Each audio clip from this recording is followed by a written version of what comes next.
The next sutta is 8.79. The Buddha said, monks, these 8 conditions in a monk when training lead to failure. What 8? Delight in work, delight in gossip, delight in sleeping, delight in society, having the senses unguarded, immoderation in eating, delight in association, and delight in diffuseness or proliferation of thinking. Monks, these are the 8 conditions. And the converse conditions lead to success. What are these 8 conditions? We reflect again. The first one is delight in work. That means too much work, because if a monk has got too much work, then it's difficult to maintain his concentration, his mindfulness, etc. And work sometimes might be justified, but then the Buddha said, even if work is justified, a monk is advised to spend a certain time in work and to spend a certain time in his meditation. Sometimes if a monk is too involved in work, then he loses his mindfulness and his concentration. The second one is delight in gossip or idle talk. Third one, delight in sleeping. And then the fourth one, delight in society. That means liking to stay in a place with many people.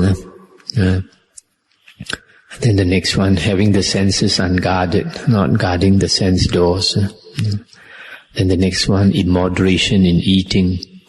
Then the next one, delight in association. Delight in association means always liking to contact other people, to engage other people in conversation instead of being aloof.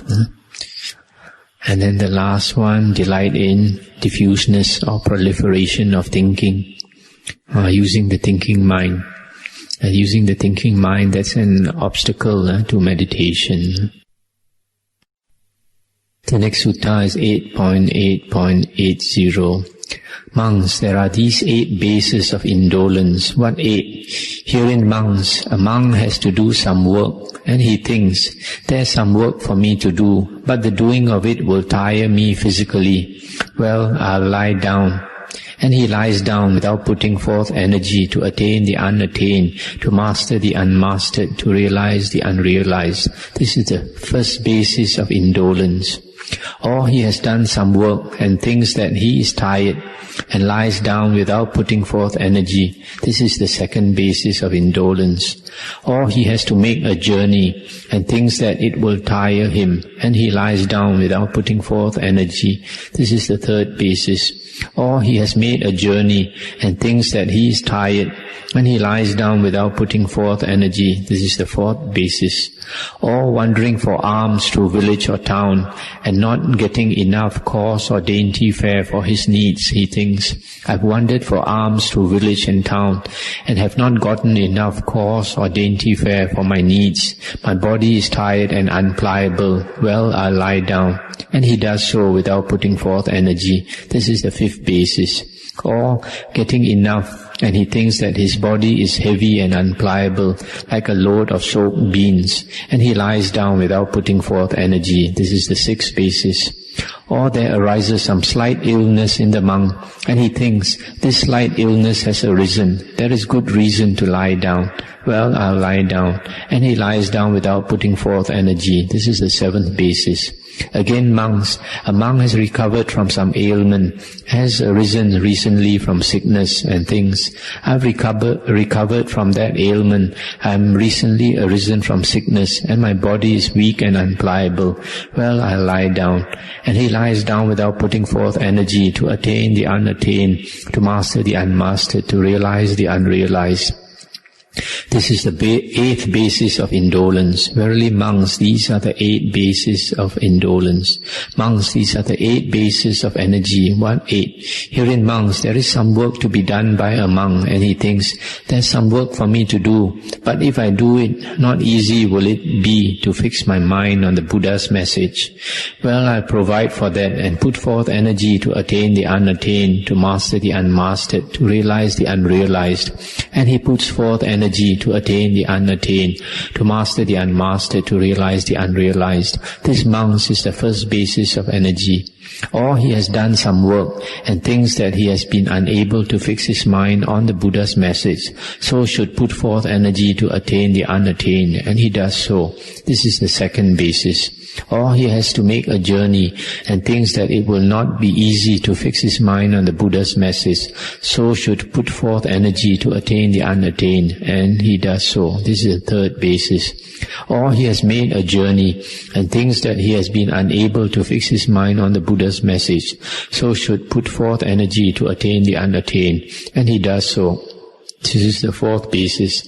Or wandering for alms through village or town and not getting his needs, he thinks that his body is buoyant and pliable, and that he should put forth energy to attain the unattained, and he does so. This is the fifth basis.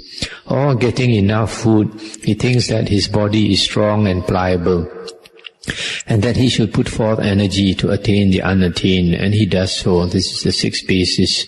Or there arises some slight illness in him, and he thinks that it is possible that his illness may grow worse, and that he should put forth energy to attain the unattained, and he does so. This is the seventh basis. Again, monks. A monk has recovered from some ailment, has arisen recently from sickness, and he thinks, I've recovered from that ailment, I'm recently arisen from sickness. It is possible that that ailment may return to me. Well, I'll provide for that and put forth energy to attain the unattained, to master the unmastered, to realize the unrealized. And he puts forth energy to attain the unattained, to master the unmastered, to realize the unrealized. This, monks, is the eighth basis of energy. Verily, monks, these are the 8 bases of energy. That's the end of the sutta. From this sutta, you can see the Buddha is advising his disciples to be very energetic in their practice. Even though they are tired, that they should practice instead of lying down. Even though they have just recovered from a sickness, they should practice instead of lying down, etc. And that shows the character of the Buddha. The Buddha himself had such a strong willpower that he did all these things, and that is why he became a Sammasambuddha. Most of us, we don't have that kind of inclination, so it's not possible for us to become a Sammasambuddha. The next sutta is 8.9.81. Monks, when mindfulness and awareness are lacking, conscientiousness and sense of remorse are caused to be destroyed. When conscientiousness and sense of remorse are lacking, the control of the senses is caused to be destroyed. When the control of the senses is lacking, moral practice, sila, is caused to be destroyed. When moral practice is lacking, right concentration is caused to be destroyed. When right concentration is lacking, seeing and knowing of things as they really are caused to be destroyed. When seeing and knowing of things as they really are lacking, weariness and dispassion are caused to be destroyed. When weariness and dispassion are lacking, seeing and knowing of liberation are caused to be destroyed. Monks, just as in the case of a tree which is devoid of branches and foliage, and the shoots thereof come not to maturity, nor the bark, nor the sapwood, nor the core, even so, monks, when mindfulness and awareness are lacking, conscientiousness and sense of remorse are caused to be destroyed. When conscientiousness and sense of remorse are lacking, control of the senses is caused to be destroyed, etc., etc. Monks, when mindfulness and awareness are present, conscientiousness and sense of remorse are caused to be complete. When conscientiousness and sense of remorse are present, the control of the senses is caused to be complete. When the control of the senses is present, moral practice is caused to be complete. When moral practice is present, right concentration is caused to be complete. When right concentration is present, seeing and knowing of things as they really are is caused to be complete. When seeing and knowing of things as they really are present, weariness and dispassion are caused to be complete. When weariness and dispassion are present, seeing and knowing liberation are caused to be complete. Monks, just as in the case of a tree possessing branches and foliage, the shoots thereof come to maturity, so likewise the bark, the sapwood, and the core. Even so, monks, when mindfulness and awareness are present, conscientiousness and sense of remorse are caused to be complete, etc., etc. That's the end of the sutta. So here you can see liberation comes from several causes and conditions, and all these have to be present, and they are very systematic. One leads to another. You see, mindfulness and awareness leads to conscientiousness and sense of remorse, and conscientious and sense of remorse leads to control of the senses, and control of the senses leads to moral practice, and moral practice leads to right concentration, which leads to seeing and knowing of things as they really are, and that leads to weariness and dispassion.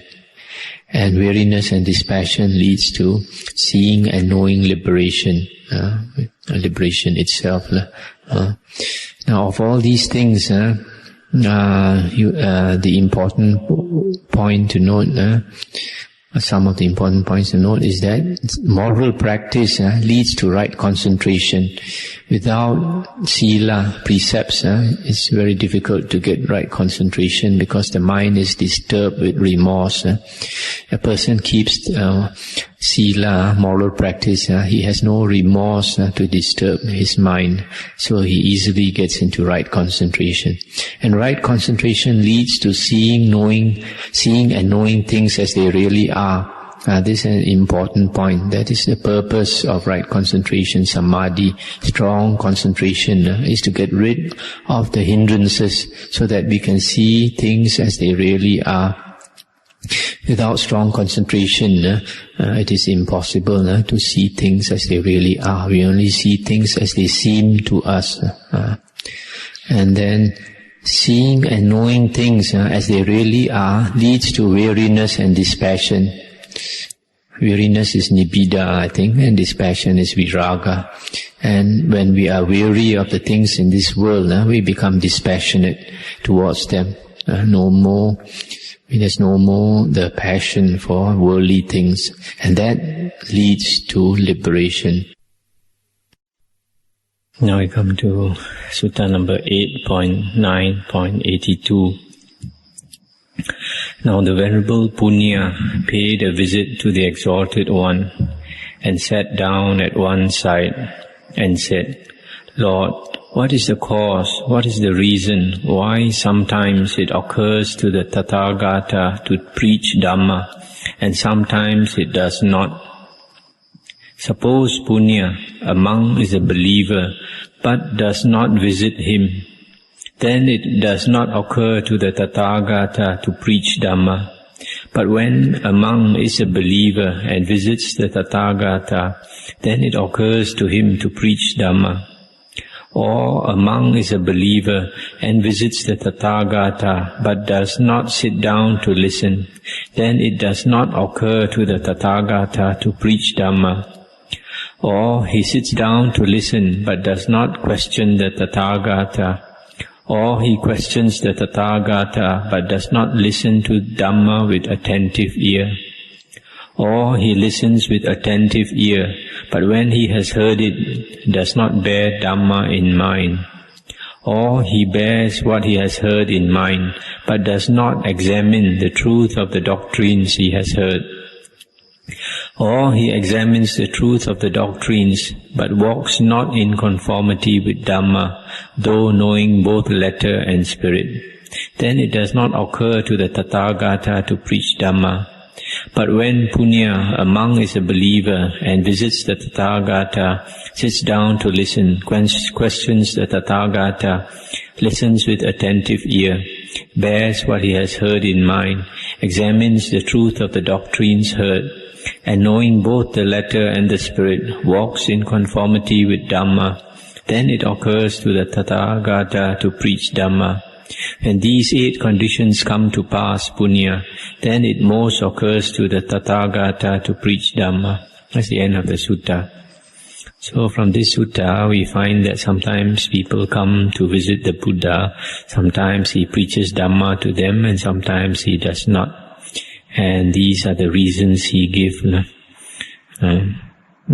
Sometimes that person is not inclined to listen, or sometimes he listens but does not question the Buddha anymore, or he questions but does not listen with attentive ear, etc.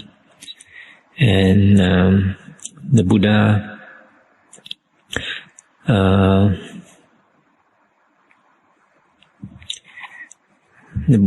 taught that it is we should have reverence for the Dhamma, and a lay person especially has to show respect and be desiring to hear the Dhamma before the Dhamma is taught. Then we find in the Vinaya rules, the Buddha laid down that if a lay person sits higher than a monk, he is not to be taught the Dhamma, or he wears a hat, or he claps the knees, grasps the knees, or he carries a weapon, etc. Then the monk is not supposed to teach that person the Dhamma. In other words, the Dhamma is something that is invaluable, so we should show respect for it before it will be taught to us. The next sutta is 8.9.83. Monks, if wanderers of other views should question you thus, wherein, sirs, are all things rooted? What is their origin? What gives rise to all things? What is their confluence? What is their chief state? What is their master state? What is their further state? And of all things, what is most precious? Monks, thus questioned, how would you answer those wanderers of other views? Lord, our ideas have their foundation in the Exalted One. They are guided by the Exalted One and are protected by Him. Well, indeed, were it for us, if the Exalted One were to make clear the purpose of this speech, then on hearing it, the monks would bear it in mind. Wherefore, monks, listen, pay heed, I will speak. Yes, Lord, they replied. And the Exalted One said, if monks, wanderers of other views, should so question you, answer them thus. Reverend sirs, all things are rooted in desire. They have their origin in attention. Contact gives rise to them. Their confluence is feeling. Their chief state is concentration. Mindfulness is their master state. Wisdom their further state. And of all things, liberation is the most precious. Monks, thus questions, so should you answer. These things, I think you have to think about them, contemplate, to see the meaning, won't explain them. 8.9.86. Once the Exalted One, while wandering for alms with a great company of monks among the Kosalis, came to the Brahmin village called Ichanangala, belonging to them, and there he dwelt at Ichanangala wood. Now the Brahmin householders of Ichanangala heard the news. It is said that Master Gotama the Sakyan, a wanderer from the Sakyan clan, has arrived at Ichanangala and dwells in the wood nearby. And of that same Master Gotama, this good repute is noised abroad. He is the Exalted One, Arahant, Sammasambuddha, etc.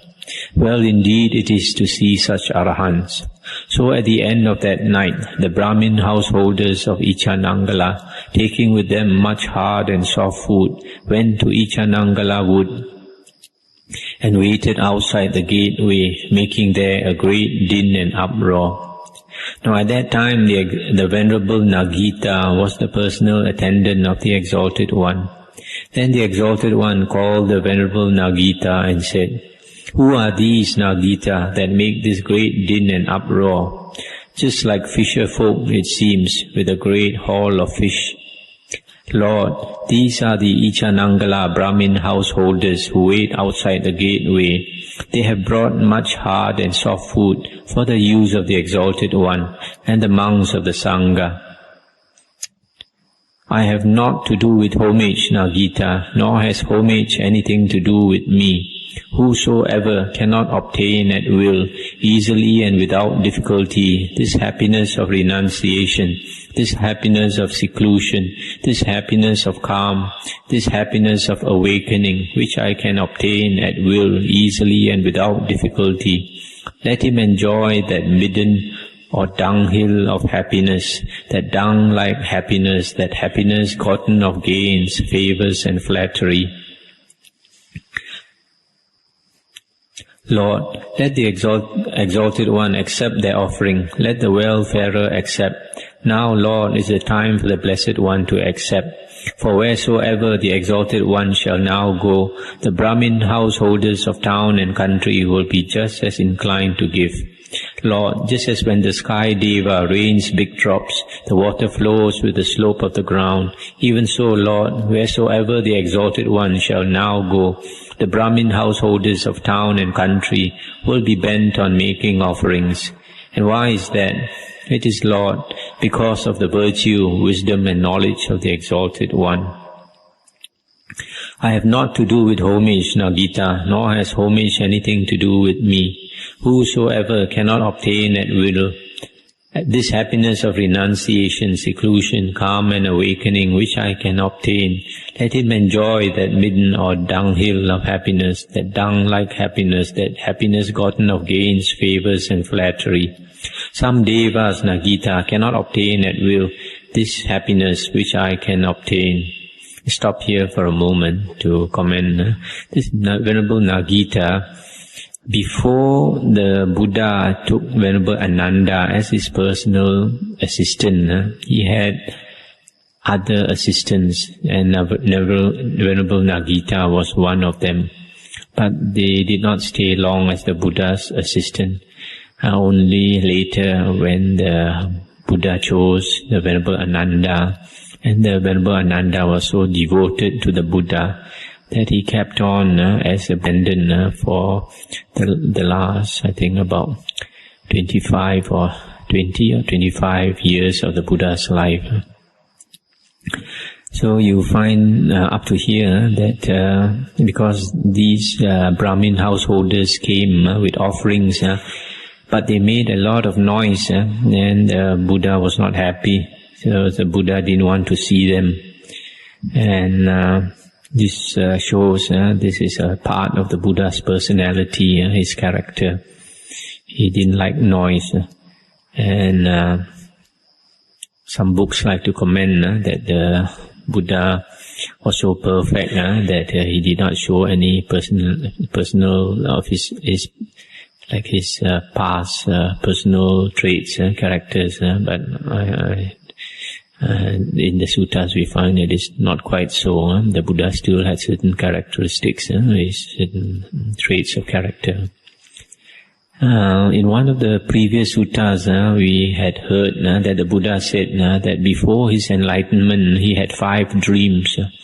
One of the dreams was that he walked on a hill of dung, meaning he likened the offerings of the requisites to dung or excrement, not to be soiled by them. So in the same way now, the Buddha said that he was not eager to accept the offerings of the Brahmin householders.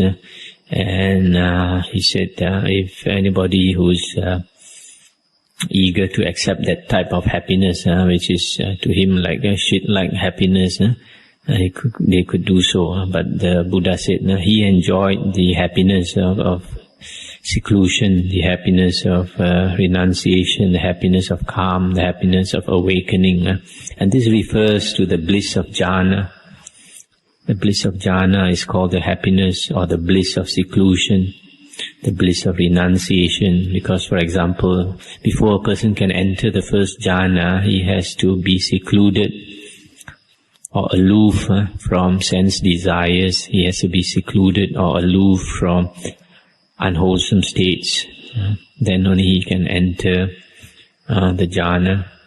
So here, as in some other suttas, the Buddha encouraged indulgence in jhanic bliss. He did not find anything wrong with them, with the indulgence in jhanic bliss. In fact, in the sutta, the Buddha said there are 4 advantages to be gotten from indulging in the happiness of jhana, namely the fruit of sotapanna, Sakadagamin, Anagamin, and Arahanthood, the 4 stages of fruition of Aryan attainment.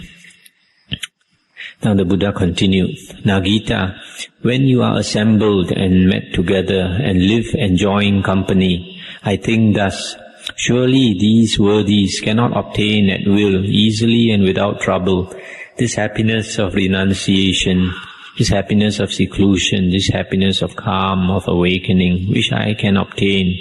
So these worthies meet and come together and live enjoying company. Or else I see monks joking and making merry by poking one another with their fingers. Then I think, surely these worthies cannot obtain at will this happiness of renunciation, etc., which I can obtain, since they joke and make merry by poking one another with their fingers. Or else I see monks, after eating as much as their bellies will hold, giving themselves over to the delight of bed, to the delight of languor, to the delight of torpor. Then I think, surely these worthies cannot obtain at will easily this happiness of renunciation, etc., which I can obtain. So they cram their bellies to the uttermost, and give themselves over to the delight of bed, languor and torpor. Or I see a monk living on the outskirts of some village, seated and composed, and I think, some park servant or novice will presently disturb this reverencer and will oust him from that concentration. So I am not pleased, Nagita, with that monk's abode lying on the outskirts of a village. Then I see a forest-dwelling monk seated, nodding in a forest, and then I think, presently, when this reverencer has got rid of this sleepiness, this lethargy, he will surely ponder on loneliness, making the forest his field of perception. So I am pleased, Nagita, by that monk's forest abode. Or I see a forest-dwelling monk seated uncomposed in a forest, and I think, presently this reverencer will compose his uncomposed mind, or will preserve a composed state of mind. So I am pleased, Nagita, with that monk's forest abode. Or I see, Nagita, a forest-dwelling monk seated composed in a forest, and I think, presently this reverencer will free the unfreed mind, or will preserve a state of mind which is free. So I am pleased, Nagita, with that monk's forest abode. What time, Nagita, I reach the high road and see no one either in front or behind me, I have leisure even for calls of nature. That's the end of the sutta. So in this last part of the sutta, the Buddha said, sometimes he sees his monk disciples enjoying company, like to sit down and talk with each other, or make merry by poking one another with their fingers, or eating as much as they can and going to sleep after their meal. And then he said, surely these monks cannot enjoy the happiness of seclusion, the happiness of renunciation, in other words, the jhanic bliss. Otherwise they won't be behaving like this. Because one who can obtain the jhanas tends to spend more time in the bliss of jhana, like the Buddha and his Arahant disciples. In the suttas we find the Buddha and his Arahant disciples spend most of their days in jhana, absorbed in jhana, and the Buddha found no fault in that. Then the other part, the Buddha talked about some monk staying in some park, and he can be reached by people, and if people come and visit him and disturb his concentration, then the Buddha is not pleased with that abode of the monk. And whereas the type of abode that the Buddha approved is seen here to be the really secluded place, the forest or cave, etc., where nobody is likely to reach the monk. Then the Buddha approves of this type of total isolation. But it's not it is not easy for a monk to get used to staying alone. And so the Buddha allowed monasteries to be built for monks to stay together. And those monks from there who progressed and wanted to live in seclusion, and then he encouraged the monks to go off and live alone in seclusion. And once a monk has gotten used to living alone in seclusion, he would prefer to stay in seclusion. It's a different type of life. The next sutta is 8.9.87. Monks, the Sangha, if it wish, may turn over the bowl to a lay disciple who is possessed of 8 qualities. Of what 8? He goes about to bring loss to the monks. He goes about to harm them. He goes about to evict them from their dwellings. He reviles and defames them. He causes disunion between monk and monk. He speaks in dispraise of the Buddha. He speaks in dispraise of Dhamma. He speaks in dispraise of the Sangha. Monks, the Sangha, if it wish, may turn down the bowl of a lay disciple who is possessed of these 8 qualities. Now this concerns a Vinaya rule. The Buddha said that if a lay person does any one of these 8 things, he talks bad about the monk, he harms them in some way in their reputation or something, or he tries to chase them out of their dwelling, or he causes disharmony between monk and monk, or he speaks bad about the Buddha, Dhamma or Sangha, then for any one of these reasons, among the Sangha, if it wishes, can decide to turn over the bowl to this lay disciple. That means if the this lay disciple wants to make an offering to the monks, they can turn their bowl upside down so that they don't accept his offerings or her offerings. This is one of the things the Buddha allowed. If certain lay persons, they are harmful to the monk or to the Sangha, then the monk or the Sangha can refuse to accept offerings from that person. If a monk refuses to accept offerings from that person, then that person has no chance to make merit. That person will suffer for it. The next sutta, 8.9.88. Monks, lay disciples, should they wish, may express disapproval of a monk who is possessed of 8 qualities. 1. 8. He goes about to bring loss to householders. He goes about to bring harm to householders. He reviles and defames them. He causes disunion or disharmony between householder and householder. He speaks in dispraise of the Buddha or of Dhamma or of the Sangha. They see him in evil haunts. Monks, lay disciples, should they wish, may express disapproval of a monk who is possessed of these 8 qualities. Now this is the reverse of the earlier sutta.